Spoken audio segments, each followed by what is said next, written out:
My name is Hazel. I'm 29 years old.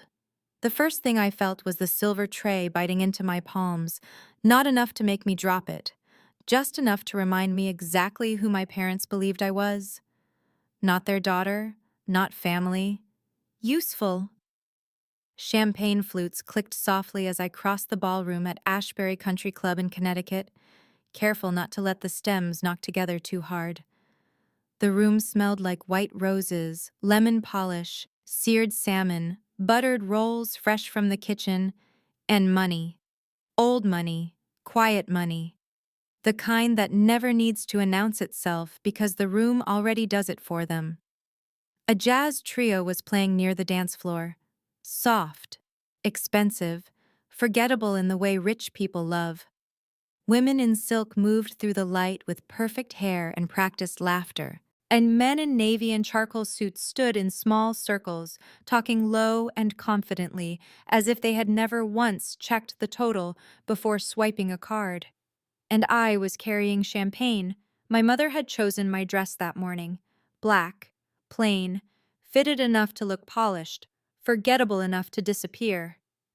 Simple, she said. Clean. Staff should blend in. Staff, not daughter. She never corrected herself because she did not think she needed to. My father had adjusted the thin silver name pin at my chest with 2 fingers, the way someone inspects a hotel napkin ring before a fundraiser. Hazel, smile, he said, and don't stand like you're offended by work. I wasn't offended by work. I was raised on work. That was the problem. The bride was my cousin Alina, technically, my mother's sister's daughter. Close enough for family photos, not close enough for protection. Alina got the custom gown, the hair team, the makeup artist, the suite upstairs, the whispered admiration, the little orbit of women lifting satin hems and carrying emergency lipstick. I got a tray, a sewing kit, a lint roller, a stain pen, 3 phone chargers, 2 packs of mints, and my mother's fingers snapping from across the room whenever she wanted something corrected before anyone important noticed. From the outside, it probably looked generous, family pitching in, a helpful daughter making the day run smoothly. What it actually was a system. One I had lived inside since I was 12 years old. My parents loved order. They loved appearances. They loved being the kind of people other people described as polished, as I was the pair of invisible hands that kept the polish from cracking. Hazel. My mother didn't raise her voice. She never had to. I turned before she snapped again and crossed to the head table with the tray balanced against my hip. My heels had already blistered both little toes. The one on the right had gone raw an hour ago. The skin beneath my left bra strap burned from hauling welcome bags, votives, signage, and floral backup boxes since 9 that morning. Mom tilted her chin toward the centerpiece in front of Alina's place card. 1 rose is dropping. Fix it. There's no florist tape here, I said quietly. Then improvise, she said. You always do. My father stood beside her smiling at a donor from New Canaan, whose name I had heard 6 times that week, because his firm did private wealth management and the groom's family played golf with him. Dad didn't even turn his head when he added, in the same tone a man might use to request more ice water, and after that, check the restroom baskets. The women's room is probably low on hairspray. I nodded, because sometimes nodding costs less than speaking. That was our family religion. Not honesty, not tenderness, not loyalty. Presentation. We were originally from Westchester, though my parents said it in that stretched, polished way that made an ordinary zip code sound hereditary. My brother Owen had gone to Vanderbilt on my father's money and my mother's pride. Oh, he worked in commercial real estate now, and had mastered that particular male ease that comes from being treated like a promise instead of a burden. When I glanced toward the bar, he was laughing with 2 groomsmen. Navy suit, pocket square, rocks glass in hand, relaxed. He looked like an ad for the life my parents wanted associated with their last name. My mother loved sentences that began with his. Owen just closed another building. Owen's flying to Dallas next month. Owen's firm is talking partnership. Owen has always been so driven. My sentences were different. Hazel, can you? Hazel, where is? Hazel, take care of it. Hazel, don't be difficult. I had once been driven too. That mattered later. At 7:23 I was carrying a fresh bottle of champagne toward the head table when the bride's father stood up so fast his chair scraped hard across the floor. It cut through the room. Not enough to stop the music. Enough to shift attention. He was a tall man in his 60s, broad through the shoulders, silver at the temples, posture still military straight even in formal wear. The kind of man who made other men unconsciously stand taller around him. His eyes locked on me. Not casually, not politely, not the distracted glance older men sometimes give the woman carrying drinks. He stared at me with the fixed concentration of someone who had just watched a memory walk into the wrong decade wearing the wrong clothes. The chilled bottle dampened my fingers. The tray strap dug deeper into my palm. He took one step closer, then another. And then said, clear as crystal between the music and the low conversation and the clink of glass, Hazel Mercer? My parents froze before I did. Nobody at that wedding used my full name. I stopped near the head table and looked at him properly. His face tugged at something old in me. Not from family. From somewhere else. Somewhere brighter. Somewhere before my life got narrowed into errands and obedience. He looked almost stunned. My God, he said softly. It is you. My mother moved first. Of course she did. She gave a strained little laugh, the kind she used when a situation surprised her, and she needed to get her hands on it before anyone else understood what they were seeing. Oh, Richard, you've met Hazel? She said too brightly. She's just helping tonight. Family is family. Richard. The name struck something buried and blew the dust off all of it at once. Richard Vale, Vale Foundation, Connecticut Youth Leadership Initiative, the Yale Summer Summit when I was 17, the statewide speech finals in New Haven, the hotel hallway afterward where I stood gripping a folder so hard the corners bent. He had been one of the judges, more than that. He had stopped me afterward and asked what I wanted to study, asked whether I had thought about law, public policy, nonprofit leadership, medicine, any field that let sharp girls walk into large rooms and say true things without apologizing for the sound of their own voice. I remembered his tie that day, blue with tiny white dots. I remembered because he had looked at me like my mind was not a decorative feature. He stepped closer now and looked at me the same way. Now directly, respectfully, before permission. You won the Hartford round, he said. Then the statewide final in New Haven. You gave that speech about labor, care, and the cost of being the dependable daughter. The tray trembled once in my hand. I had not heard anyone mention that speech in over a decade. He gave a small, stunned laugh. You ended with, the child who keeps the house running is still a child. I quoted you to my board 2 months later. Across the table, Alina blinked at me beneath professionally curled lashes and bridal shimmer. Her veil spilled down her back. Her confusion did too. You know Hazel? She asked. Richard turned slightly, still half facing me. Know her? He said. I tried to recruit her. My father finally stepped in, palm half raised, smile too wide. It voiced smooth in that controlled way that meant danger later. Richard, I think there may be some confusion, he said. Hazel always had a flair for school programs, very dramatic girl, but she was never especially academic. That sentence was so familiar it almost passed through me without landing. Almost. Never especially academic. I had heard versions of it for years, usually after I left the room, sometimes while I was still in it.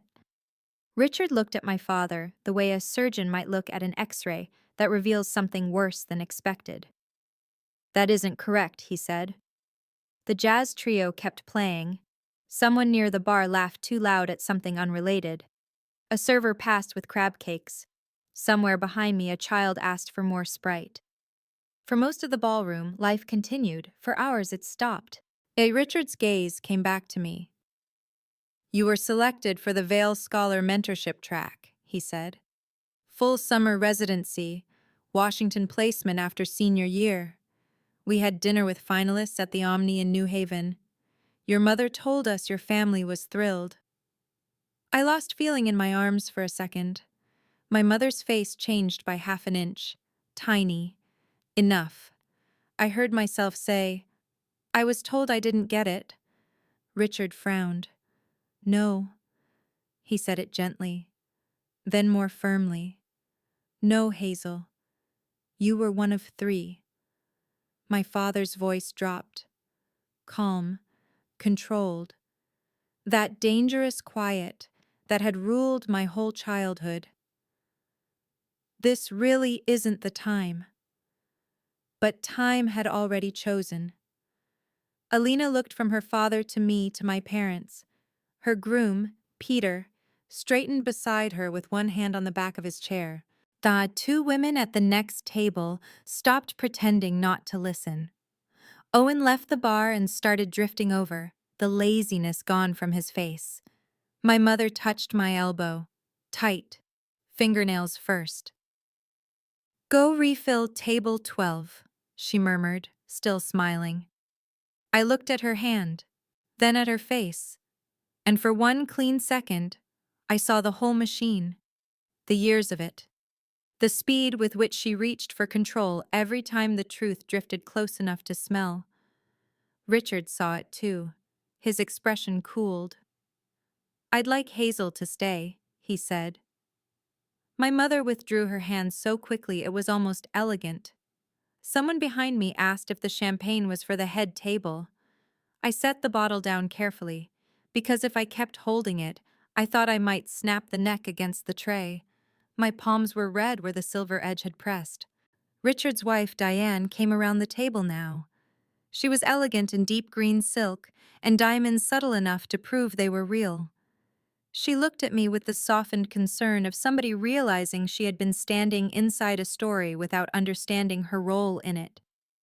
Hazel, she said, were you in that program with Marisol Chen and Daniel Keating? I nodded. Diane's hand rose lightly to her chest. Oh, honey. That word almost broke me, not because it was intimate, because it was kind. My father let out a polite little chuckle with warning hidden underneath it. Hazel was always very imaginative, he said. She got attached to little high school activities, but life takes people in different directions. Different directions. That was what they called theft when they wanted it to sound tasteful. And Owen reached Dad's shoulder. What's going on? Richard turned to him. Your sister was one of the strongest finalists we ever had. She was supposed to join our summer cohort. Owen looked at me like I had suddenly started speaking another language. That doesn't sound right, he said. He meant it. Honestly, that was part of the tragedy. He grew up in the same house. He did not grow up in the same weather. At 13, I packed his lunches because Mom said he needed rest for soccer. At 15, I learned how to steam pleats and starch collars because Dad liked crisp shirts for church. At 16, I stopped signing up for after-school things that ran past 5 because somebody had to start dinner. At 17, I won a statewide competition and came home with a Navy folder full of possibility. As my mother stood at the kitchen island in her tennis whites and read it, my father came in from work, loosened his tie, and said, "What now?" It's 6 weeks, I told them. In Connecticut. They cover housing and meals. And there's a DC placement after senior year. My mother's mouth tightened as she flipped to the travel page. 6 weeks? She said. In the summer? I knew that tone. That tone meant the thing was already selfish in her mind. It's fully funded, I said, and they offer transportation reimbursement. That never covers all the hidden costs, she said. These programs always make it sound simpler than it is. My father sat and opened his mail. What about proper clothes? There's a stipend, I said. And some of the events are business casual. He barely looked up. I stood there at 17 with my pulse in my ears and explained every page line by line. I told them only 3 students had been selected. I told them Richard Vale himself had spoken to me after finals. I told them there would be mentorship, contacts, real doors. I told them I could still help before I left and after I came back. I told them I could work around family plans. My mother folded the papers neatly, precisely, like she was reducing my future to something that fit better inside her hands. We'll discuss it, she said. What she meant was wait. What she meant was let us decide whether your life is inconvenient. I checked the mailbox every day that week. Nothing. I asked twice if there had been any updates. My mother said no. My father said if they wanted me badly enough, they would call directly. On June 11th, I asked again. My mother sighed like I was draining her. I'm sorry, Hazel. It looks like they went another way. That night, I cried into my pillow as quietly as I could because Owen's room was next door and he had an early baseball game. 3 weeks later, my parents bought him a used Jeep. Now, in the ballroom, Richard was saying, "We called twice, then emailed, then my assistant mailed the final packet and move-in information. You never responded." Every muscle in my back went cold. I looked at my mother. She had taught me how to iron a dress shirt at 11. She had taught me how to host women she secretly hated. She had taught me how to smile while carrying too much. She had never taught me what to do with the knowledge that your life was altered on purpose. My father answered before I could. There must have been some misunderstanding, he said.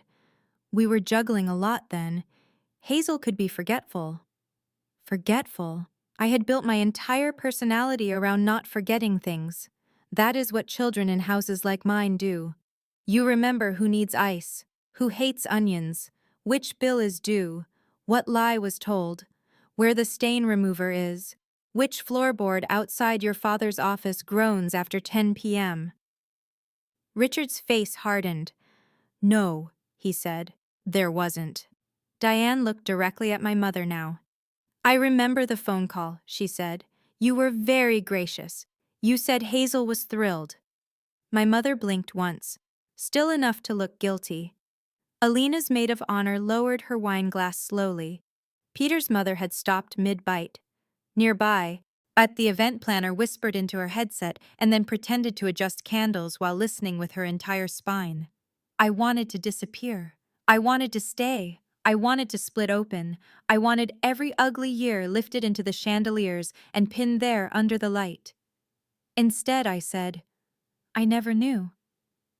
My voice came out low, clear, almost detached. Because when pain crosses a certain line, it stops sounding emotional.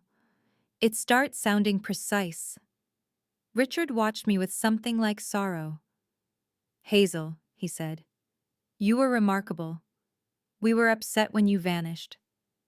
My father gave me a look I knew down to the marrow. The look that promised consequence later. The look that had kept me obedient through missed science fairs, declined debate trips, college visits that somehow always conflicted with family needs. The look that had kept me home when Owen needed rides, when Mom had migraines, when Dad wanted dinner hot at 6:30.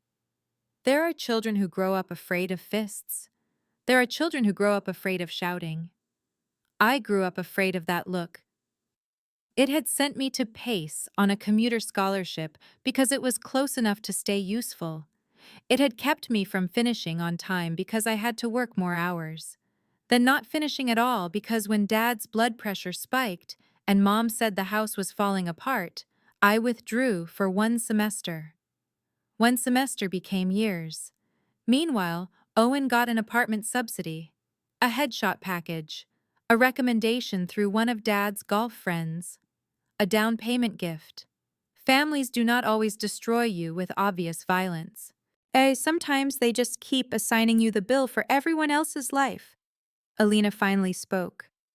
You told us Hazel was taking time because school wasn't really her thing, she said to my aunt, who had drifted over from the sweetheart table. My aunt Helen looked rattled. That's what your mother said, she murmured to mine. Mom's smile grew brittle. This is becoming very dramatic for no reason, she said. Hazel has always been sensitive. We tried to protect her from disappointment. I laughed. I did not mean to. It just came out. Small, dry, wrong-looking in a bridal ballroom. Because disappointment had never been the worst thing in my life. Disappointment would have meant I tried and lost fairly. What they did was something else. They reached into a door that was opening and quietly shut it with my hand still in the frame. Richard looked at me. Did you apply anywhere else? He asked. Dad answered for me again. She preferred to stay close to home. I turned to Richard. I got into Rutgers and American, I said. I was told we couldn't afford either. Then Owen's tuition went up, and that became the family priority. Owen's head snapped toward me. Hazel. What? He looked honestly shocked. We were paying for your classes too. Community college credits and Metro North fare, I said. Not housing, not books half the time, and not once I stopped because Mom said she couldn't manage the house. Mom's voice sharpened beneath the smile. This is not your wedding, Hazel. There it was, the lifelong summary. Do not take up space. Do not have timing. Do not bleed where the tablecloths are white. Richard straightened fully and his voice carried now, not loud, not angry, boardroom trained, courtroom clean. No, Susan, he said, but it is very much a moment in which character is becoming visible. My mother went pale. My father flushed from the collar up. That line moved through the nearest tables like a draft under paper. I saw guests glance at each other. I saw calculation begin. Who is she? What did they do? How much did they know? Public shame has a scent, metallic, like pennies warming in a fist. My father tried another strategy. He lowered his voice and addressed Richard like one man of status to another. I think family matters are being misunderstood through the haze of nostalgia. Richard did not blink. I remember Hazel's file, he said. I also remember recommending her personally for the DC, placement after graduation. She was one of the few students I believe could move from a room like ours into any room in the country. Then he looked at me. And I can see now that someone made sure she didn't. There is a kind of grief that arrives too late for sobbing. It lands as inventory, the things denied, the years bent, the confidence eroded, the parts of yourself you mistook for weakness because the people controlling your reality kept labeling theft as fate. I thought of a college folder I once found in my mother's desk drawer, under stationery and holiday cards. Unopened. Not mine. Someone else's. As I thought of how easily paper disappears in a house run by a woman who prides herself on keeping things organized. I thought of the summer I spent driving my grandmother to dialysis while my parents hosted barbecues and thanked me publicly like I had volunteered for sainthood. A line passed through me then, cold and clear. Some families don't break your wings. They just teach you to carry everybody else's luggage until you forget you were built for air. I didn't say it yet. Diane touched Richard's arm. The guests. He gave a brief nod, but he wasn't backing down. Neither was I. Alina stepped away from her chair, gathering ivory satin in both hands. Hazel, she said carefully, did you know my dad before tonight? Yes. How much? Enough to remember being seen once. That landed harder than I expected. Maybe because it was true. Maybe because I had never said it aloud before. Alina's expression shifted. Not anger, not defense, something sadder. Recalculation. She grew up around our family. Summer cookouts, Christmas Eve dinners, charity lunches, showers, christenings. She had seen me in aprons beside sinks, carrying platters, wiping counters, loading coolers. She probably thought I liked helping. People do that all the time. They mistake conditioning for preference. It lets them enjoy the labor without guilt. Peter, the groom, cleared his throat gently. Do you want to sit down? The offer was so ordinary it almost broke me all over again. Sit down. As if I belonged in a chair. My mother said immediately, She's working. Richard answered, Not anymore. He said it simply, not as permission, as fact. Says Dad's jaw shifted. It always did that before anger. Honey, Mom said to me, dipping her voice into fake softness, please don't make a scene. Go check the dessert table and we can sort this later. Later meant private. Later meant deniable. Later meant where they could trim my memory to fit their version of events and call me emotional if I objected. I set the tray down on a side station. My hands were shaking now, not just with fear. Something else had entered the bloodstream, not courage exactly. Recognition, the kind that puts your bones back where they belong. No, I said. Just that. My mother stared at me, not shocked by volume, shocked by absence, no apology, no softener, no obedience wrapped around the refusal. Hazel, my father said. I turned to him. There are moments when your whole life rearranges around one sentence. No music swells, you don't feel brave. You just get tired enough of swallowing yourself that your spine finally refuses to help. I'm not clearing plates, I said. I'm not fixing your image. And I'm not helping you lie about my life one more time. A glass clinked somewhere. A chair leg scraped. The band missed half a beat and recovered. My mother whispered, Excuse me? I looked at Richard, then Diane, then Alina, then the guests pretending not to listen. Better to say it clean. Better to choose wounds that prove the body. They told me I wasn't chosen, I said. For the veil program. For the placement after. For other things too. My mother controlled the mail. My father handled every phone call that mattered. Doors kept closing and I was always told they just didn't work out. Dad let out one sharp breath through his nose. This is absurd. Is it? I asked.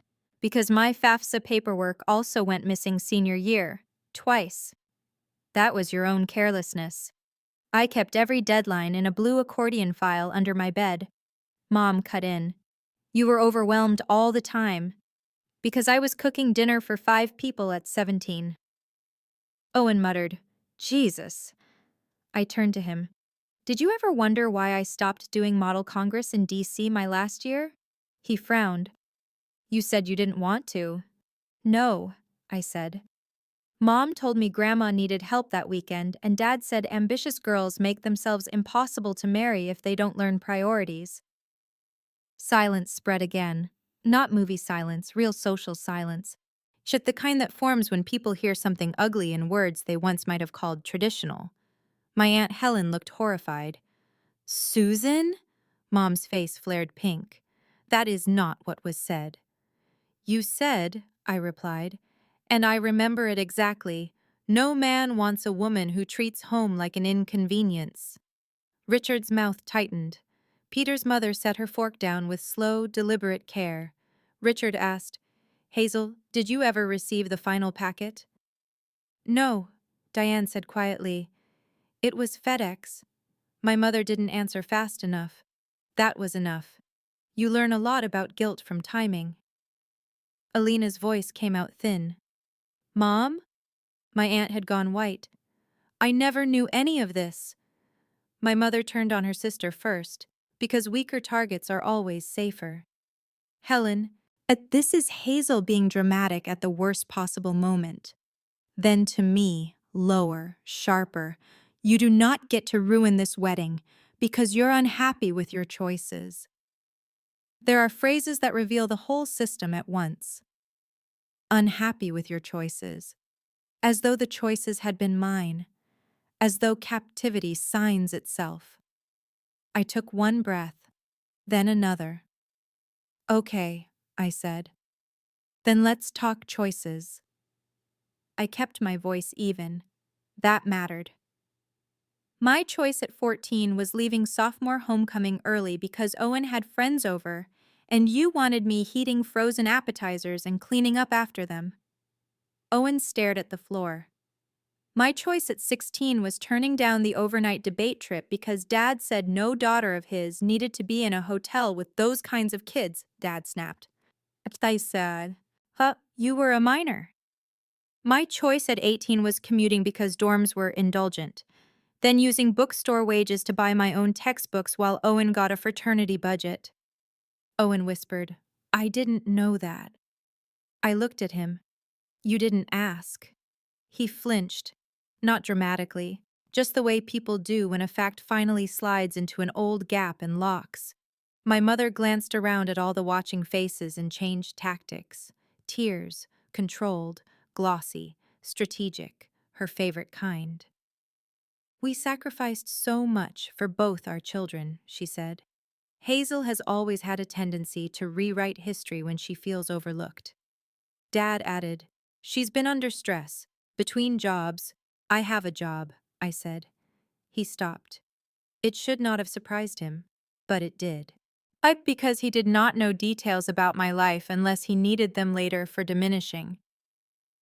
"I've worked at Briar Hill Legal Copy Center for 3 years," I said. "Before that, I handled intake at an urgent care office in White Plains. Before that, I did night billing for a dental practice and weekends at the Starbucks inside the Target off Route 119. A few guests smiled faintly at the specificity. A Starbucks inside a Target, not glamorous, not shameful, just real. "I saved enough last month to put a deposit on a studio in Yonkers," I continued. "Lease signed, notarized, utilities transferred, Con Edison account set up, county clerk notarization stamp dated April 3rd, 2026. I pick up the keys Monday." That was not part of tonight, until I said it. Then suddenly it was everything. Ceased because my mother turned toward me like I had struck her. "What?" My father said. "You signed a lease?" I met his eyes. Yes. That shocked them more than Richard Vale ever could. Not because of money, because of movement. Control depends on proximity, on shared walls, on knowing where the spare key is, on assuming you'll still be there next month to carry the tray. My mother lowered her voice to a hiss. "You did that without discussing it with us?" I almost smiled. There it was. The whole disease. Not without telling. Without discussing. As though at 29 I required committee review to rent one room and a hot plate. Richard looked from them to me, and something settled deeper in his face. "They expected you to stay." I answered without taking my eyes off my parents. "They always do." A line came to me then, steady and bitter and true. "The people who need you smallest always call your freedom selfish." I said that one aloud. It traveled. I saw it land at neighboring tables, in the faces of women who had lived some version of it, in the discomfort of men who recognized a system they had benefited from without ever naming it. My father's voice went cold. "Enough." "No," Alina said. Everyone turned.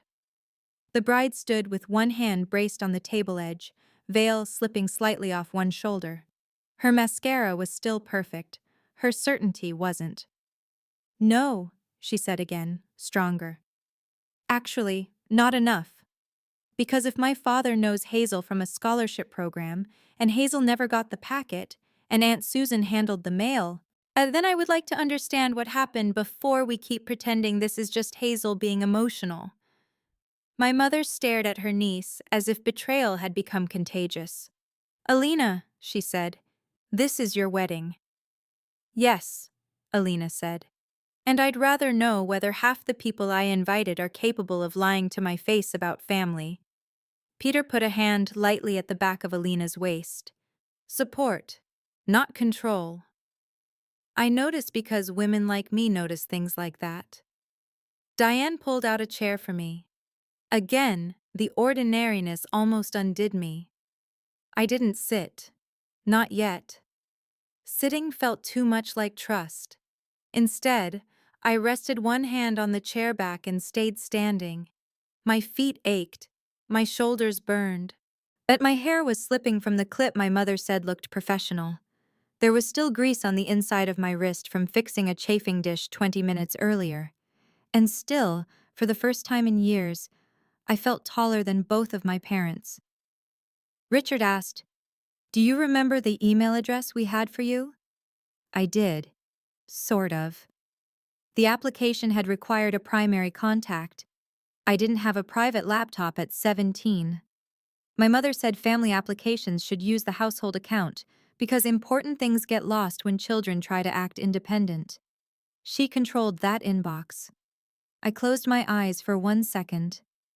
Some memories wait like wolves. Quiet. Patient. Still. Then one fact opens the gate. I was back in the den, summer light through plantation shutters, my mother at the desktop, one hand on the mouse. Then I came in with laundry and she clicked a window closed too fast. "What are you doing?" I asked. "Clearing junk." There were emails from colleges. She smiled without warmth. "I know the difference."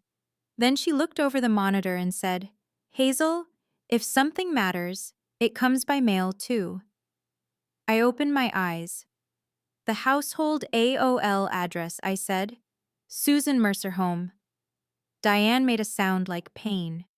"We absolutely emailed that account." Richard nodded once, hard. Dad said, "This is getting ridiculous. Even if there was some administrative issue 10 years ago, dredging it up tonight serves nobody."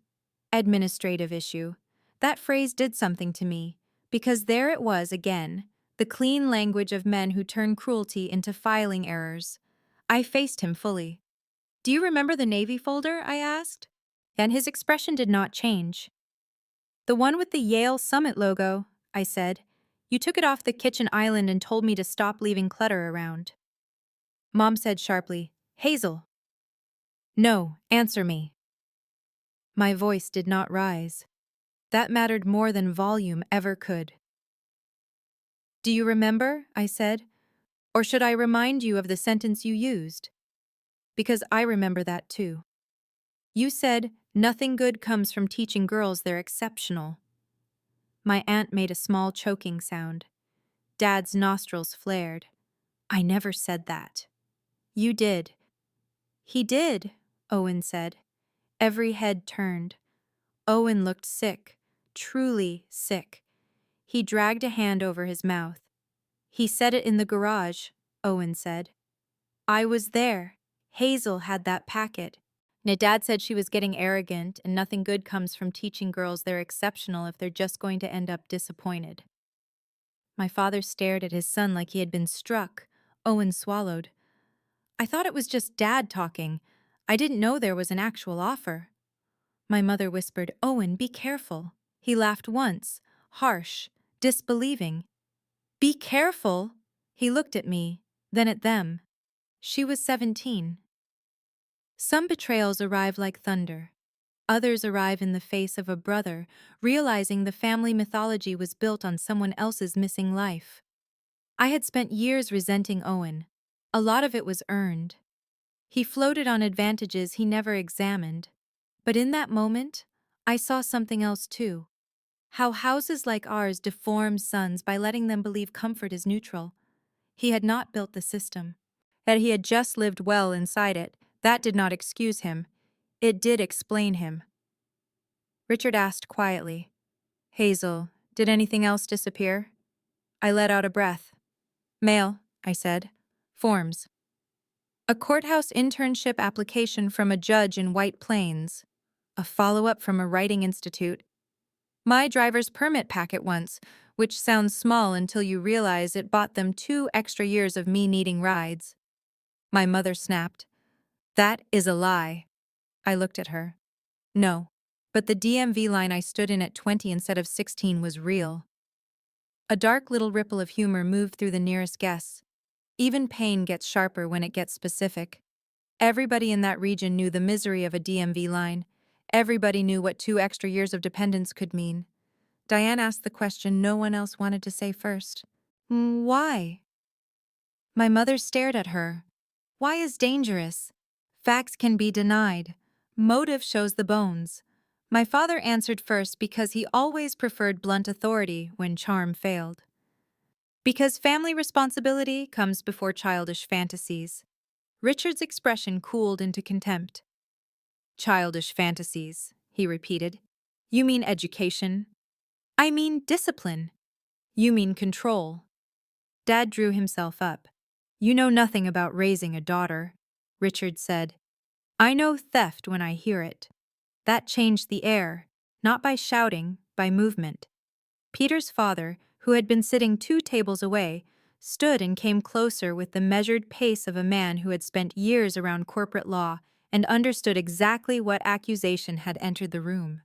The wedding planner stopped pretending to fuss with candles. His 3 younger cousins drifted over from near the photo booth. My Aunt Helen lowered herself into a chair like her knees had left her. My mother saw the crowd forming and made one last reach for the old script. She was difficult, she said, moody, withdrawn. She couldn't handle pressure. We did what we thought was best. I looked at her and understood something I had missed all my life. She needed me diminished, not because I was weak, because I was evidence. Evidence that she had chosen what kind of woman to become and could have chosen differently. Some mothers do not hate their daughters. They hate the mirror their daughters hold up without meaning to. I said, You told people I was fragile because it sounded kinder than saying useful. My mother actually stepped back. Good, that line was mine, earned, and sharp enough to keep. Alina's eyes filled then, not bridal tears, not makeup panic, the horror of reinterpreting years all at once. When I was 12, she said softly, and you missed my birthday dinner. Mom told me you were having one of your spells. I gave her a tired smile. I was at home making 70 stuffed mushrooms because your mother said the caterer was short. Alina covered her mouth. My bridal shower, she whispered. You were opening gifts, I said. I was upstairs steaming chair covers because Aunt Helen was panicking. Helen started crying. Not loud, not theatrical, just the ugly, stunned crying of someone realizing convenience had worn the costume of closeness for years. Peter said quietly to Alina, Do you need a minute? She shook her head. No. Then to me, I am so sorry. I believed her. That surprised me more than almost anything. There are apologies that arrive too late and still matter because they do not ask to be enough. My father saw sympathy shifting toward me and got reckless. Men like him often do when deference leaves the room. All right, he said sharply. Enough of this circus. Hazel, get your things. We're leaving. He still thought transportation was power. He still thought command could reverse time. I folded my hands in front of me so no one would see them shake. I drove myself. He stared. Mom said, In what car? My car. You don't have a car. I do, I said. A used Civic with 142,000 miles and a dented rear bumper. Paid in full. Title in my name. Another ordinary fact. Another crack. My father looked at me like the floor had started speaking. He hadn't noticed because he hadn't been looking. That was the story of my life in one sentence. People called me invisible. Mostly they meant they preferred not to focus. Richard pulled out his phone. I still know people at the foundation, he said. Different program now.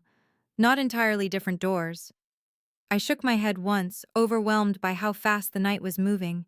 He understood. He lowered the phone. This is not rescue, he said quietly. This is correction. I swallowed hard, because that mattered. I did not want a fairy tale. I wanted the record adjusted. My father laughed without humor. You're offering opportunities based on a teenage speech from a decade ago? Richard looked at him without blinking. No, he said. I'm responding to the kind of adults I see standing in front of me now. Then to me, what were you studying when you still had time to study? Political science first, I said. Then paralegal coursework. I liked case research. His eyebrow lifted slightly. Still do? Yes. That answer came out too fast to hide. He saw it. Diane saw it too. Hazel, Diane said, our family foundation's general counsel office runs a paid fellowship pipeline. Adults change direction all the time. My mother cut in, furious now. This is wildly inappropriate. No, Richard said. What's inappropriate is dressing your daughter like staff and having her serve trays at a wedding while lying about who she is. He did not say servant. He did not need to. My chest tightened anyway, because that had always been the word underneath everything. Not daughter, not guest. Function. Thanksgiving 2 years earlier flashed through me. 12 people in my parents' house. Football on TV. Mom laughing in the dining room while I basted the turkey and answered from 3 rooms away whenever somebody needed serving spoons. One of Dad's friends walked into the kitchen, saw me elbow-deep in dishes, and said cheerfully, "There's the hardworking one." Dad had smiled and said, "Hazel's our little engine." Not daughter, engine. I remembered Christmas lights in the front window while I wrapped Owen's gifts because Mom's wrist hurt. 4th of July smoke in my hair while I scraped paper plates into trash bags after everyone else moved to the deck for photos. Walmart receipts folded inside my purse because I always had to keep track of what the house needed. Owen's dry cleaning. Mom's travel-sized toiletries. Saw Dad's socks from Costco because he liked a particular brand and acted betrayed if they were wrong. I had spent years mistaking endurance for identity. Then Richard Vale said my name in a ballroom and the whole arrangement cracked. Peter's mother spoke for the first time. "Susan," she said to my mother, voice chilled to polished ice, "did you truly conceal educational opportunities from your daughter?" My mother drew herself up. I did what any parent would do when a child is unstable. I smiled then, small, flat, very calm. "Would you like me to tell them about the therapist?" Her face drained. That was the first moment she looked afraid of me. Not hurt, afraid. Because now she knew I was choosing receipts. At 22, after a panic episode at work, I went to 3 counseling sessions through a low-cost clinic. I told the therapist I felt guilty every time I imagined moving out. I told her my mother called 3 times a day if I didn't answer right away. I told her I was tired in a way sleep never fixed. My mother found the appointment card in my tote bag while looking for stain remover. That night, she told my father I was seeing a therapist because I was unstable and impressionable. They used that word for years after. Any disagreement became an episode, any boundary became a spiral, any ambition became compensation. I said, the therapist told me to create adult distance from controlling family patterns. Mom told people I was mentally fragile. Dad barked, "That's enough." "It's not," I said, "because even now you're trying to discredit me instead of denying what you did." He opened his mouth, closed it. Say, that is the thing about liars under real scrutiny. Eventually, they stop choosing words based on truth and start choosing them based on what hurts least, if repeated. Peter's father said, "Perhaps this should move to a private room." "No," Alina said again, tears in her eyes. "Not unless Hazel wants that." All those years I had been moved, redirected, managed, handled. A bride in custom silk was now asking what I wanted in front of a room full of people who mattered to my parents. That was its own kind of revenge. Revenge by posture. I took a breath and realized the band had quietly stopped at last. Not for drama, for practicality. Musicians know when no one is listening. "I want the truth said where the lie lived," I said. Richard nodded once like he had expected that, so I told it. Not every wound, not every ruined birthday, and not every small humiliation, just the architecture. I said my parents used me as household labor while presenting Owen as their success story. I said I cooked, cleaned, scheduled, packed, hosted, covered, chauffeured, soothed, and disappeared. I said they called it family responsibility when the work benefited them and ingratitude when I resisted. I said opportunities kept evaporating in ways that made me doubt my own mind. I said after enough doors close from the outside, you start assuming you were never meant to walk through them at all. Then I gave the room the line forming in me. When people rewrite your life long enough, I said, survival starts to look like consent. Nobody interrupted. I kept going. I mentioned the courthouse internship letter I found torn open in the recycling beside coffee grounds. But I mentioned the American University packet my mother called probably promotional. I mentioned how my father once said no respectable family advertises a daughter who thinks she's smarter than the men in it. I mentioned Owen's fraternity dues being paid the same month I was told we had no money for my textbook access codes. Owen closed his eyes. His shoulders dropped. He looked like a man standing in a house he had mistaken for home. My mother's mascara held. Of course it did. She bought the expensive waterproof kind. Dad looked furious, but under the anger now there was something sweeter to me than rage. Exposure. That helplessness of men who spend decades curating authority only to realize the wrong witness has the microphone. Finally, he said, we housed you, fed you, supported you far longer than most parents would.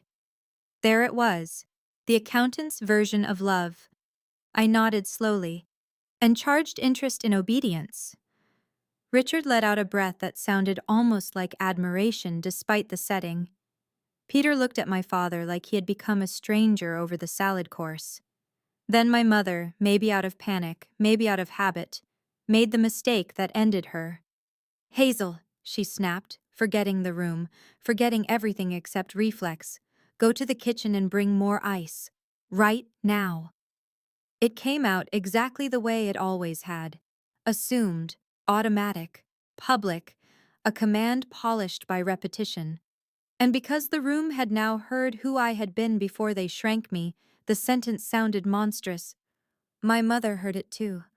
Half a second too late. I almost laughed again. Instead I said, yeah, get it yourself. Not loud, not theatrical, just final. Diane turned her face away to hide what looked suspiciously like satisfaction. Alina sucked in a stunned breath. My Aunt Helen cried harder. One of the younger cousins whispered, "Oh my God." My mother's mouth opened. No sound. Good. There are victories no one applauds. They still change your blood. My father stepped toward me. You ungrateful! Richard moved between us. He did not touch him. He did not have to. He was simply there. Large, upright, completely uninterested in domestic tyrants.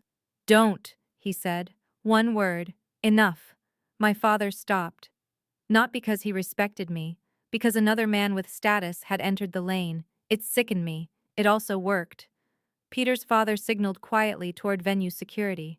Yet two men in black suits began moving closer from the ballroom entrance, not urgently, just enough to remind everyone this was no longer a private house where my father decided what counted. My mother saw the security and finally understood. Not just that she was losing the argument, that she was losing the room, the donors, the in-laws, the polished myth she had been feeding for years. Richard, please, she whispered. We all say things as parents. We all make imperfect decisions. He looked at her without mercy. Interfering with a child's education is not an imperfect decision, he said. It is predatory. Predatory. That word changed everything. Because now the act had a moral shape bigger than family friction, bigger than misunderstanding, bigger than emotion. People could sort themselves around that word. Alina reached up. He unclipped her veil and handed it to her maid of honor without looking away from my mother. Then she said, I don't want you near my dressing suite tonight. My mother recoiled. Alina! I mean it. Aunt Susan was helping with... My aunt began weakly. Alina's voice sharpened, not cruel, just newly awake.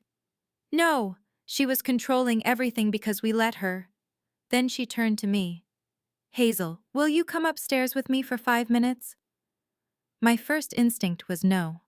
I did not want to save anyone's wedding. I did not want to become useful again by reflex. She saw that hesitation and shook her head quickly. Not to work, she said. Just, I need one honest person right now. I studied her face, found no performance, only wreckage, sincerity, shame.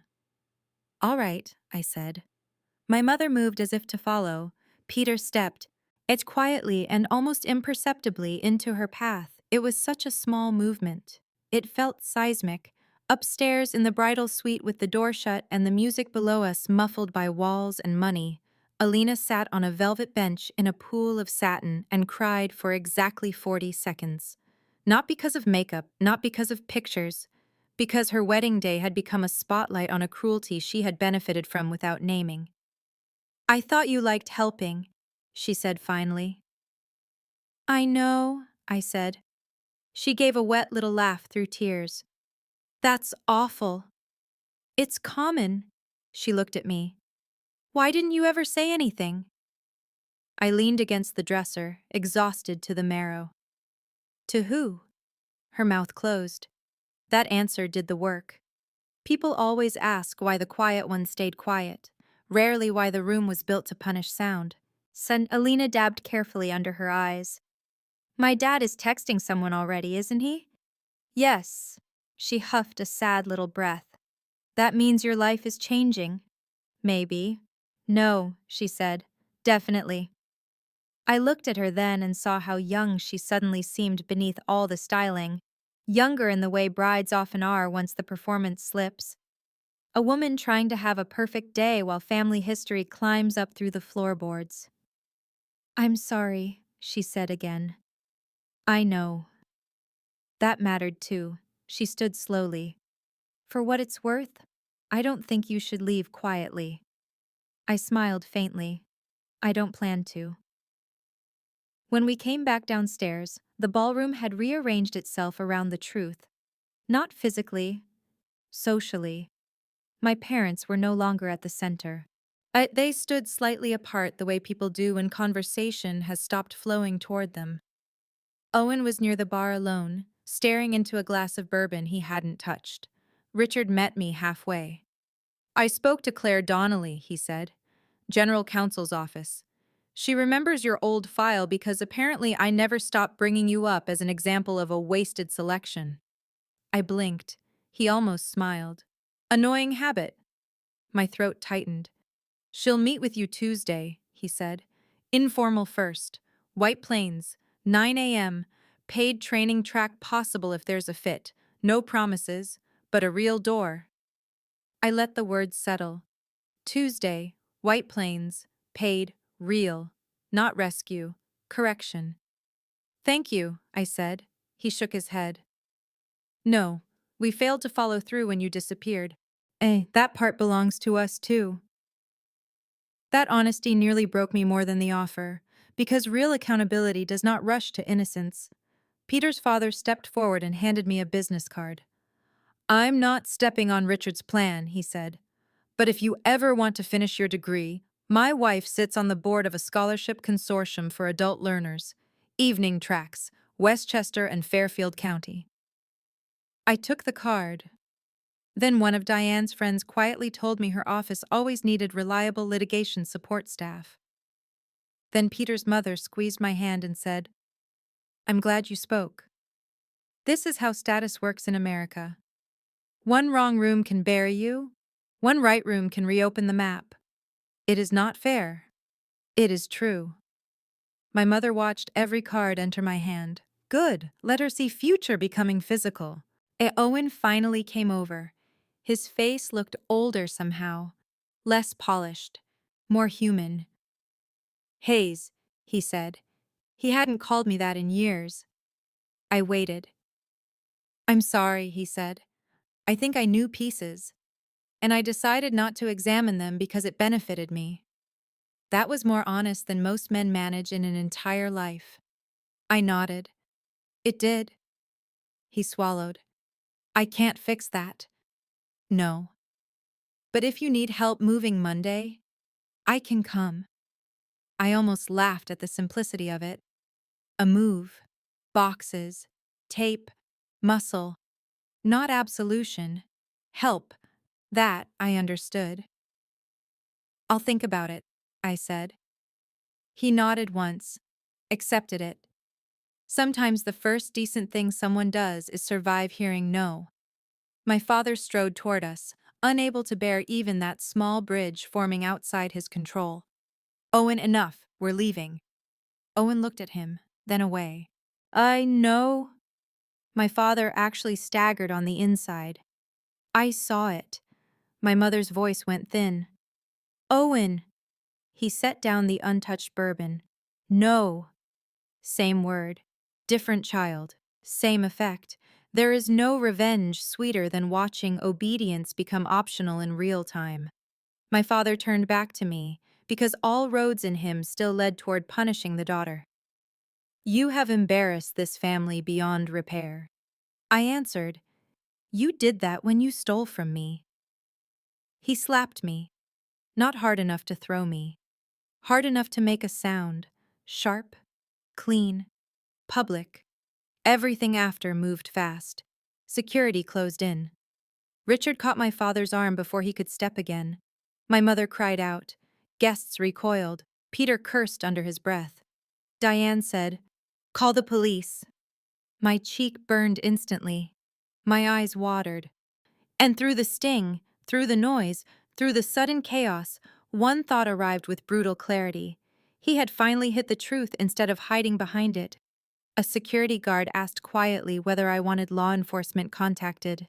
I touched my cheek, thought of every county clerk form I had signed alone, every line of the lease I had initialed, every notary stamp, every bill, every small adult decision my parents had spoken about as though it was beyond me. Then I thought of Monday, and Tuesday, and the rest of my life. Yes, I said. My father went white. Maybe he had assumed adulthood would never fully attach to me, that I would always remain a household category instead of a citizen with options.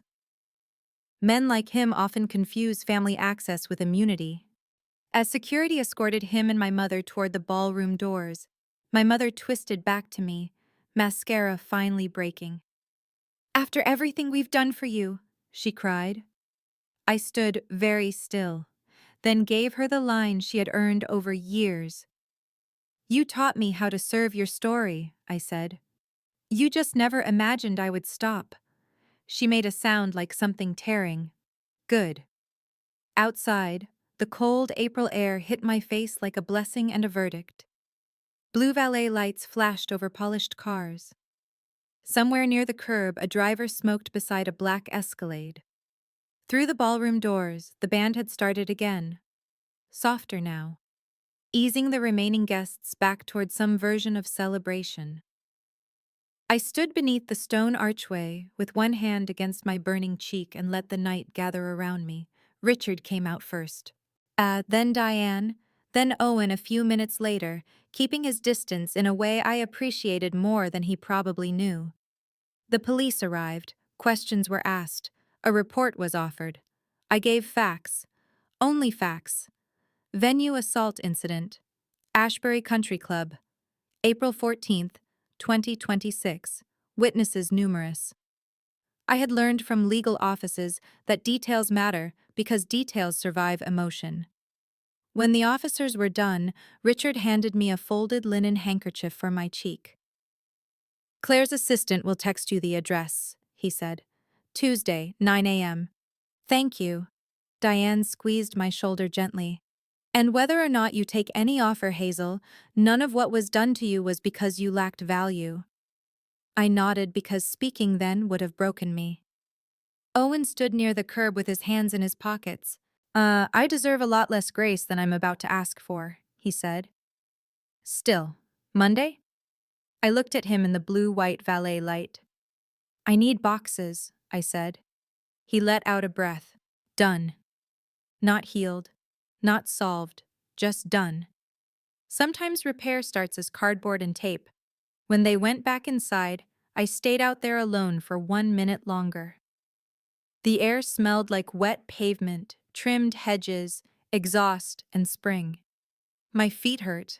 My face hurt. My life hurt. But underneath all of it was something I had almost forgotten existed. Open space. No one was snapping for me. No one was assigning me a next task. No one was correcting my expression. The voices from inside came muffled through the heavy doors now. My parents' voices most of all. For years they had filled every hallway in my mind, out there under the valet lights. But they sounded like what they had always been under the ceremony. Ordinary people afraid of losing control, and I was done mistaking their fear for my limits. A line settled into me then. Calm, clean, true. Freedom does not always arrive like rescue. Sometimes it arrives when the lie finally gets tired. I walked to my Civic in the outer lot with my shoes in one hand and Richard's folded handkerchief in the other. My heel blister had opened. Gravel bit into my stockinged feet. My dress still smelled like champagne and kitchen steam. I did not care. In the passenger seat sat the canvas tote I had packed that morning with backup pantyhose, stain wipes, safety pins, ibuprofen, a charger, and the little folder that held my lease. I touched the folder before I started the engine. Studio 4B, Yonkers. Signed, stamped, mine. Where for years my parents acted like my life was an extension cord they could plug into whatever needed power. That night, in front of exactly the people they most wanted to impress, the cord got pulled from the wall. I drove home with the windows cracked and spring air moving over my skin. At a red light near the county courthouse, I laughed once, then twice. Then had to wipe my eyes because I couldn't quite believe the sound belonged to me. Not hysterical laughter. Not revenge movie laughter. Just the strange, stunned laugh of a woman meeting herself again. By the time I reached my apartment lot, dawn felt possible. Not because everything was fixed. Because it wasn't. There would be paperwork, statements, awkward calls, family fallout. The long, unglamorous work of rebuilding a self that had been outsourced to everybody else's needs. But there would also be Monday, and Tuesday, and keys, and a room with one lamp and one mattress and no one calling from downstairs. There would be dinners I cooked because I was hungry, not because I was assigned. Mornings quiet enough to hear my own thoughts. Mail opened by the person it belonged to. And after all those years, that felt almost holy. If you've ever had people in your life who only loved you when you were useful, you already know this story hits in a place words don't always reach. So before I tell you what happened after that wedding night, go ahead and like the video and subscribe if you want more stories like this. And tell me in the comments where you're listening from, because I always want to know who's out there hearing me. What happened next was not cinematic. That mattered. Because some of the most important changes in a life happen in fluorescent light, on hold music, in parking lots, with cardboard boxes and signatures and dry eyes. Monday morning, Owen showed up at my parents' house with boxes from Home Depot and a roll of packing tape in the passenger seat. He texted first, outside. No pressure. If you still want the boxes, I'm here. I sat in my car for a full minute before I answered. Come in. When he walked through the front door, my mother wasn't there. She had gone to my Aunt Helen's, apparently to recover from the stress.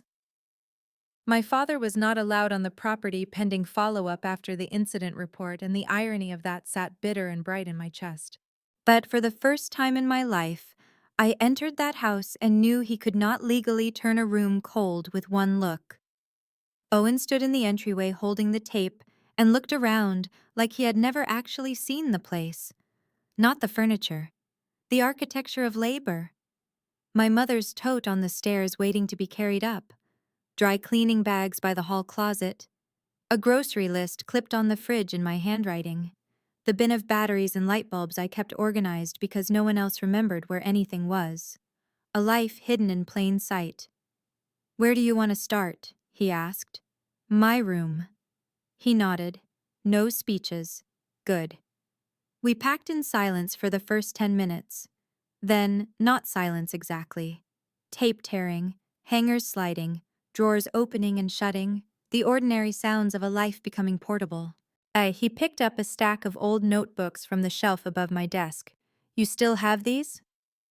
"Some." He handed one to me. Inside were debate notes, margin scribbles, practice openings, arguments I used to build before I learned that having too much voice at home cost more than it paid. Owen looked at the pages. "You were really good," he said quietly. I kept folding sweaters. "I know." He let that sit there. Maybe for the first time in our lives, he understood that I did not need reassurance. I needed record. At one point, he found an old Yale Summit lanyard tucked in the back of a drawer. I hadn't seen it in years. The cardstock was bent. My name was still printed cleanly across it. Hazel Mercer, finalist. He looked at it for a long second, then handed it to me like it was something fragile and accusatory. I'm sorry," he said again. I slipped it into my tote. "I know." Around noon, my mother came home. I heard the garage first, then the kitchen door, then her voice carrying down the hall. "What is all this?" She entered my room and stopped dead. Boxes on the bed, closet half empty, dresser drawers open, my lamp wrapped in a blanket, my life leaving. She looked smaller somehow, still immaculate, still expensive, but smaller. "Owen," she said first, because blame always looked for the safest opening. "What are you doing?"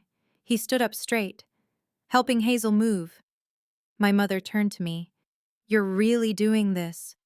"Yes." She laughed once, sharp and unbelieving. "After the humiliation you caused?" I sealed a box, labeled it books, set it on the floor, then looked at her. "Yeah, the humiliation happened because the truth got said out loud," I told her. "That's not the same thing." Her face changed. Not softened. Rearranged. As if she was trying out expressions to see which one might still work on me. "You don't understand what you've done to this family." I almost smiled, because there it was again, family. That word dragged out like a receipt whenever they needed payment. "I understand exactly what I'm doing," I said. "I'm leaving." She stepped farther into the room. "This is anger talking." "No, anger got me through the wedding. This is paperwork." That one landed. She saw the boxes, the labels, the change of address form on the desk, the utility confirmation email open on my laptop. Movement frightens controlling people because movement is evidence. It means the door was never imaginary. She lowered her voice. "You're upset. You've been manipulated. Richard Vale and those people know nothing about us." "No," I said. "They just knew enough." Owen busied himself folding the lamp cord, because even now he didn't know where to put his eyes when Mom and I were speaking plainly. She took another step. "Honey?" "No." I held up a hand. That startled all three of us. Not because of the gesture, because I had done it. "No," I said again, quieter. "You don't get honey now. You don't get soft words now.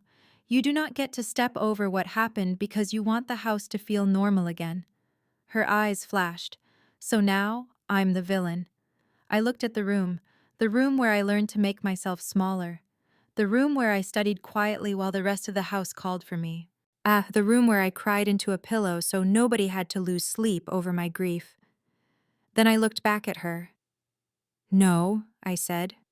"You're the mother who intercepted my life and called it love." Her mouth opened, closed.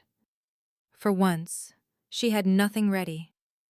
No script, no polished answer, no social version, just herself. And maybe that was punishment enough. She tried one last angle. Tears. Real this time, or real enough to pass. I did the best I could. I believed that she believed it. That was the saddest part. Maybe, I said, but your best still stole from me. She flinched like I had touched something inside her she had spent years patting. Then she looked at Owen. You're just going to let her go? Owen set the lamp in the box and met her eyes. She's not ours to let. That silence afterward was different, not social, but personal. The kind that falls when a family sentence dies and doesn't get revived. My mother stood there in the middle of my half-empty room and looked, for the first time in my memory, outnumbered by reality. She left without another word, not because she accepted it, because she could not manage it. Once she was gone, Owen sat on the edge of the desk chair and scrubbed a hand over his face. I should have seen more. Yes, he nodded. I know. We packed until 4:30. He carried the heavy boxes down. I handled the fragile ones. In the hall closet, I found a manila envelope shoved behind old wrapping paper. Inside was a packet from American University. Merit information, housing forms, orientation dates, unopened. I stood there staring at it until Owen came up behind me. What is it? I handed it to him. That he read the front. His face changed. Oh, that was all. Just oh. But it held grief inside it, and disgust, and the slow horror of a man realizing the past had been organized against someone standing 3 feet away. I took the packet back, folded it once, then twice, put it into my tote with the lanyard, not to mourn over later, to remember correctly. By 6, the Civic was packed, the trunk barely shut, boxes in the back seat, bedding wedged beside the lamp, 2 tote bags at my feet. Owen taped one final carton and set it on top of the stack. When we stood in the driveway, the evening light had gone thin and gold across the hedges. My mother watched from behind the front window, but didn't come outside. I noticed, and I did not care. Owen leaned against the passenger door. Yeah, you want me to follow you there? To Yonkers? Yeah. I looked at him. The brother I had resented. The boy who became the favored son. The man who was only now figuring out that passive benefit is still benefit. Yeah, I said. Follow me. He nodded once. So we drove, me in the Civic with my whole life packed around me, him behind me in his leased SUV. That little parade said more than an apology ever could. At the studio, the super gave me the keys in a small office that smelled like toner and radiator heat. He slid the lease copy across the desk and pointed to where the mailbox was.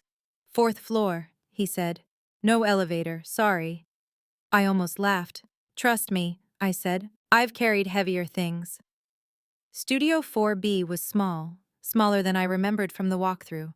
One main room, a kitchenette, a bathroom with a chipped tile near the sink, one narrow closet, one window facing an alley, and a strip of sky. It was perfect. Not beautiful, not glamorous, perfect, because it was mine. Owen carried the mattress frame pieces first, then the books, then the kitchen box, then the lamp. He didn't complain once, even on the 4th trip up those stairs. Halfway through the 3rd climb, he laughed breathlessly and said, "You're right, this is brutal." And I laughed too, because sometimes repair begins with somebody finally feeling 1 ounce of the weight you've carried for years. When the car was empty, we stood in the middle of the room among boxes and one rolled mattress pad and a single lamp without a bulb. The place echoed. I loved it instantly. Owen looked around. You need anything tonight? I did. Plenty. Curtains. Yeah, groceries. A shower rod that didn't look tired. A garbage can. Dish soap. 1,000 things. But what I needed most had already happened. I need a light bulb, I said. He smiled, tired. I can do that. He went to the hardware store 3 blocks away and came back with bulbs, a shower curtain, toilet paper, paper towels, dish soap, and 2 slices of pizza balanced in a greasy paper tray. I stared at the supplies, then at him. He shrugged. Seem like first night basics. I took the pizza. That small act nearly undid me more than the ballroom had. Not because it was huge, because it wasn't. Because care, when real, often arrives as something embarrassingly simple: a light bulb, toilet paper, pizza. He stayed 40 more minutes, helped set the mattress down, assembled the lamp, and took the empty boxes back to his car. This at the door, he hesitated. I know I don't get to ask this yet, he said, but can I keep trying? I looked at him in the yellow light of my first lamp in my first room that belonged only to me. You can do that quietly, I said. He nodded. Okay. Then he left. And I locked the door. I need you to picture that for a second. Not dramatically, not like a movie. Just a woman standing in a tiny studio in Yonkers with one lamp on, grease-stained pizza box open on the counter, keys in her hand, and silence all around her that belonged only to her. If you've ever gotten a room of your own after years of being watched, managed, corrected, or used, then you know that silence is not empty. It's oxygen. So, if that part hits you, like the video right now, and subscribe if you want the rest. Because what happened after the wedding and the move was not neat, but it was real, and real is what matters. Tuesday morning, I wore navy slacks, a cream blouse, and the only blazer I owned that still fit properly through the shoulders. My cheek had yellowed slightly where the bruise was fading. I covered what I could, left the rest. I took Metro North to White Plains with Richard's linen handkerchief folded in my tote beside the American packet and the old Summit lanyard. Claire Donnelly's office sat on the 6th floor of a clean brick building with frosted glass doors and a reception desk that smelled faintly like coffee and printer paper. Legal smells. Structured smells. I liked them instantly. When I gave my name, the receptionist looked at her screen and smiled with practiced warmth. Ms. Mercer, Donnelly is expecting you. No confusion. No waiting while someone double-checks whether you matter. Expecting. That word did something gentle and dangerous to my chest. Claire was in her 40s, sharp-eyed, dark blazer, silver hoops, the kind of woman who could probably dismantle a weak argument with one eyebrow. She shook my hand firmly and did not once look at the bruise on my cheek like it needed pity. Hazel, she said, Richard has been impossible about you for years. Sit down. I laughed. Actually laughed. It helped. For the first 20 minutes, she didn't offer me a miracle. She offered me what I trusted more. Questions. What coursework had I completed? What kind of legal work had I already done? How was my writing? How was my case organization? Could I manage deadlines? Did I still want school? But did I understand that restarting later in life was harder, but not unusual? She asked like a professional, not a savior. I loved her for that almost immediately. I told her about Briar Hill Legal Copy Center, about Bates stamping, filing intake packets, scanning exhibits, emergency print jobs for panicked associates. I told her about the urgent care office, insurance verification, appointment triage, keeping order when other people were noisy. I told her I had unfinished coursework but not an unfinished mind. That line made one corner of her mouth move. Good, she said. That sounds like a person I can work with. Then she slid a folder toward me. Paid Legal Operations Fellowship. 6 months to start. Training track with the Foundation's General Counsel Office and partner firms. Educational stipend after 90 days if performance held. Evening degree completion options through a consortium if I wanted to enroll. I stared at the pages. Not because I didn't understand them, because I did. And because understanding can be more overwhelming than confusion when you have spent years being told things are not for you. Claire let me read in silence. When I finally looked up, I said the truest thing I had. I don't know how to trust good news quickly. Her face softened. "That's fine," she said. "Trust the paperwork first." I almost cried then. Instead, I nodded. By noon, I had accepted the trial start date. By 1, I was sitting on a bench outside the courthouse with a coffee going cold in my hand and the spring sun on my knees, staring at a folder with my name on it and feeling something inside me return to its proper shape. Not healed yet, but oriented. That afternoon, my phone filled with fallout. 3 voicemails from my mother, one from my father's attorney asking whether I intended to pursue charges, 2 texts from my Aunt Helen that began with, "I had no idea," and ended in variations of, "I'm ashamed." A message from Alina, "I keep replaying everything. I'm sorry. If you ever want your side of any family story told correctly, I will tell it correctly."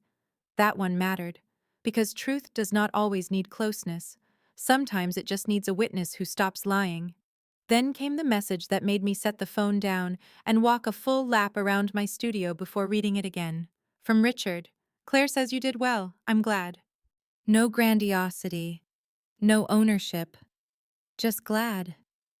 It made my throat tighten in a way that felt suspiciously like dignity. That weekend, the wedding story started moving through the extended family the way these things always do. Fragmented, embellished, sanitized. One cousin said there had been an unfortunate emotional outburst. Another said Dad had overreacted under stress. Someone else called it a misunderstanding about old college paperwork. I corrected nothing publicly. Not yet. Then my father made the mistake of emailing me. Subject line: "You are ruining us." The body was exactly what you think it was. Accusation dressed as injury, authority dressed as grievance. He wrote that the incident at the wedding had cost him standing with important people, that I was weaponizing family history, but that no father should be judged for disciplining a daughter who had always been volatile, that my version of events was self-serving, that I should remember who paid for my upbringing. I read it twice, then forwarded it to myself in 3 places and created a folder labeled Receipts.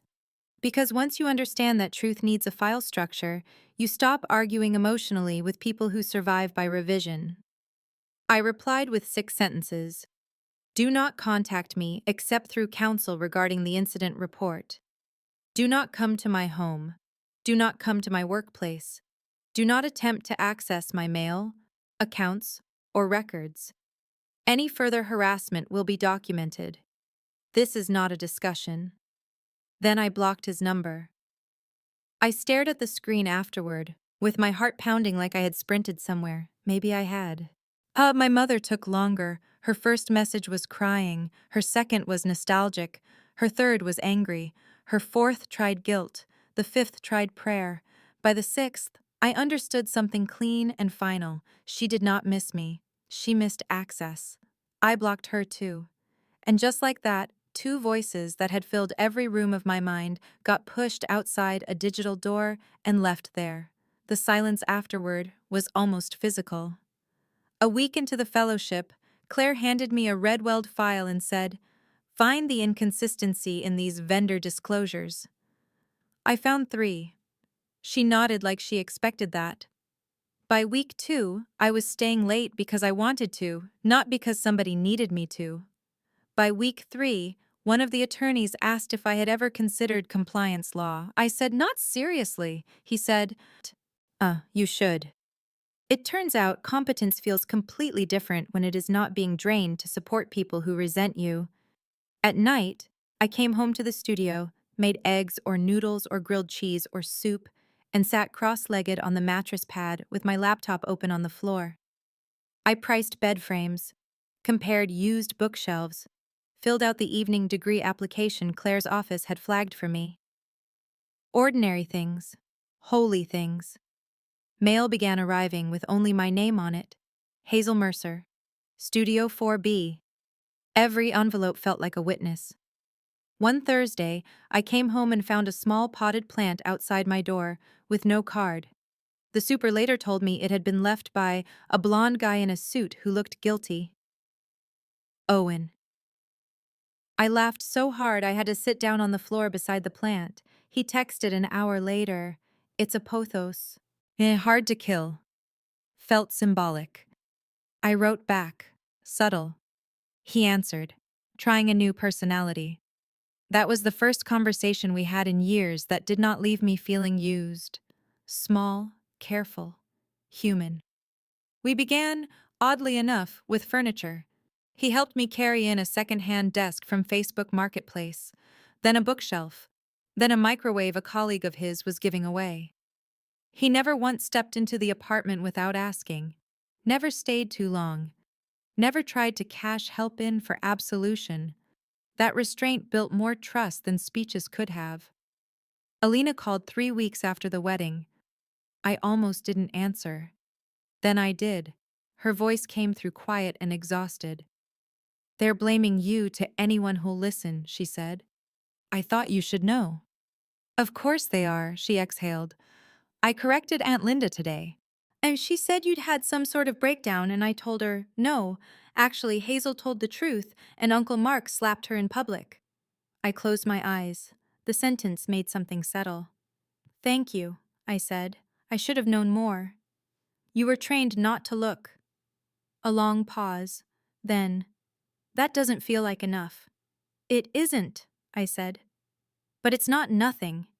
She cried a little, quietly, then told me she had moved my mother out of every planning role for the post-wedding brunch, and apparently that had gone over about as well as a lit match in dry grass.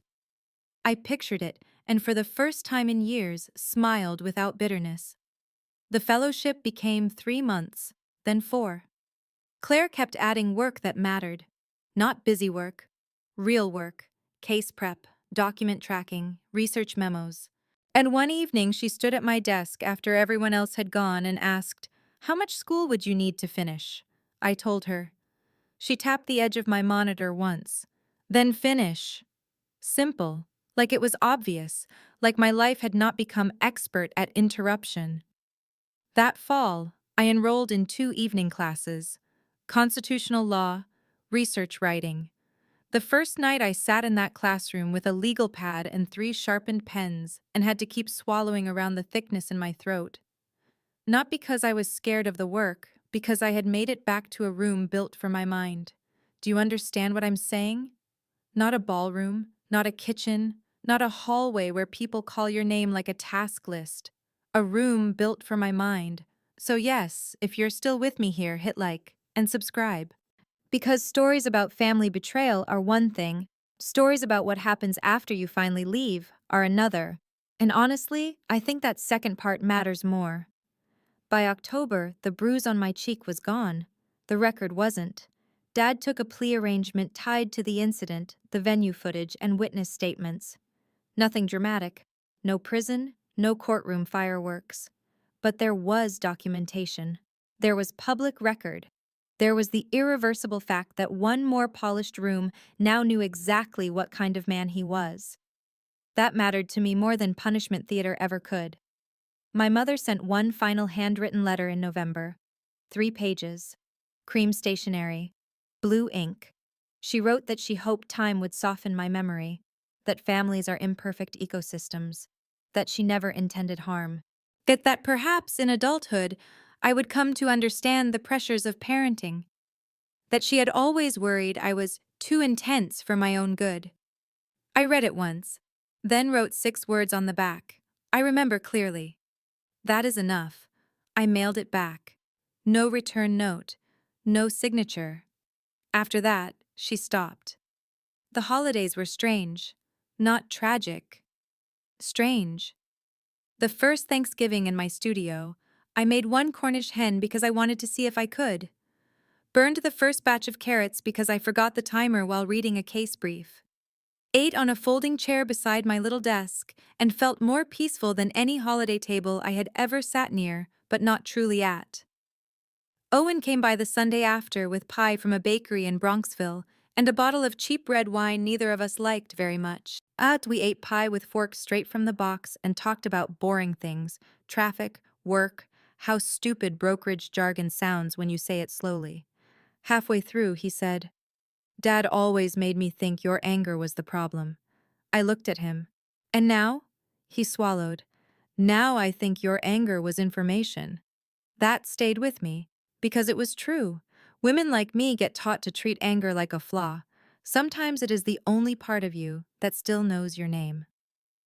By Christmas, the apartment had a real bed frame, curtains, two mismatched mugs, a bookshelf half full, and a small kitchen cart from IKEA that took me 90 minutes and one mild breakdown to assemble.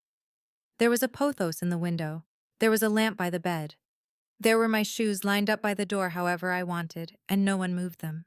At one snowy evening in January, I came home after class, kicked off my boots, and found myself laughing because there was no one to explain my lateness to. Do you know what freedom sometimes sounds like? Not speeches, not courtroom wins, not dramatic music. Sometimes it sounds like keys on a counter and no questions after. Claire offered me a permanent position in February. Legal operations associate, benefits, raise. Tuition support continued. I read the offer letter twice, then once more. Then I signed. When I told Richard, he said, "Good. About time the world corrected one of its clerical errors." I laughed, then surprised myself by crying right in front of him. Not messy, not loud, just tears falling because for so many years every good thing in my life came pre-diminished, interrupted, or rerouted. To be allowed one clean win felt almost suspicious. Richard handed me a tissue and pretended not to notice until I could speak again. That kindness felt familiar by then. Different from my mother's performance kindness. Different from the kind that comes with a future bill attached. This kind asked for nothing. One evening in early March, Alina came to the city for a friend's birthday and asked if she could stop by. She brought pastries from a bakery in Greenwich and stood awkwardly in my doorway holding the box like an offering. "Your place is cute," she said. "It's small." "It's yours." That hit harder. I made tea. She sat at my tiny table. We talked like adults for the first time in our lives. No wedding, no centerpieces, no family script. Just two women comparing notes on what it costs to wake up inside your own life after years of living around someone else's version. At one point, she looked around the studio and said, "I used to think you were just naturally selfless." I smiled. "That's a pretty word for trained." She winced. "Yeah." Then, after a pause, "I'm still unlearning a lot." "Me too." There was something good in that. Not intimacy, not automatic sisterhood, just honesty. And honesty is a better foundation than shared blood ever was in our family. Spring came again. The pothos grew. I finished another semester. Owen and I built a bookshelf without swearing at each other, which honestly felt like proof of social progress. He told me he had started therapy. I told him good. And he said his therapist asked what accountability without self-pity looked like. I said, "Probably less talking." He laughed, and to his credit, agreed. By the anniversary of the wedding, I was no longer introducing myself internally as the daughter who had been used. I was the woman in legal operations, the woman finishing her degree, the woman with her own lease renewal sitting in a drawer, the woman who opened her own mail. The woman who had learned that being needed is not the same thing as being loved. That distinction changed everything. So if this part of the story feels quieter than the ballroom, that's because quiet rebuilding usually is. But quiet does not mean small. Quiet can be a whole new life going up beam by beam where no one thought you'd have the nerve to build one. And maybe that's the strongest part. A year after the wedding, I drove past Ashbury Country Club once. Not to haunt myself, not to feel triumphant, just because I had a court filing to drop nearby and the road bent that way. The hedges looked the same. The stone archway looked the same. The valet stand looked the same. But I didn't. That matters. Sometimes the place of rupture stays polished while you become unrecognizable to it. I parked for 1 minute in the lot across the road and let the memories settle. The tray, the slap, the cards in my hand, the cold air on my cheek, the keys in my tote. Then I drove away. No trembling, no fantasy speech, just forward. Because the truth is, the wedding was not the day my life got fixed. It was the day the lie lost the room. What came after? That was the real work. The moving, the paperwork, the blocking, the job. The classes, the learning, the terrible little IKEA tools, the grocery runs, the silence, the grief, the relief. The way your own name starts to sound different when no one is barking it from another room. That was the real miracle. Not rescue, correction. And if there is one thing I know now, it is this. Some people will call you difficult the moment you stop being convenient. Let them. Some people will call your freedom selfish because they were counting on your confinement. Let them. Some people will say, family is family, as if blood is a receipt you can never stop paying. It isn't. Love without respect is not love. Care that requires your erasure is not care. And usefulness is not identity. I used to think I had survived by becoming whatever the room needed. Now I know I survived by keeping one small part of myself untouched enough to recognize freedom when it finally arrived. Not as rescue, as a door, a real one, stamped, signed, with my name on it. If you're in a season where you're being treated like labor instead of loved like a person, hear me. Your exhaustion is information. Your anger is information. The way your body goes quiet in certain rooms is information. You are not too sensitive because you noticed what was happening. You are not selfish because you want a life that belongs to you. And you are not late. That matters too. You are not late. I was 29 in a black dress carrying champagne for a room full of people who thought I was part of the furniture. And still, that was not the end of my story. That was the night I stopped carrying the tray. I thank you for staying with me all the way through this one. If this story meant something to you, like the video, subscribe, and tell me in the comments what part hit you hardest. I read those more than you probably think. And if you've ever had to leave a place where you were only loved when you were useful, I want to know where you are now. Because sometimes the bravest thing a person does is not the confrontation. Sometimes it's signing the lease. Sometimes it's blocking the number. Sometimes it's buying the light bulb. Sometimes it's opening the mail and realizing, finally, it gets to come straight to you.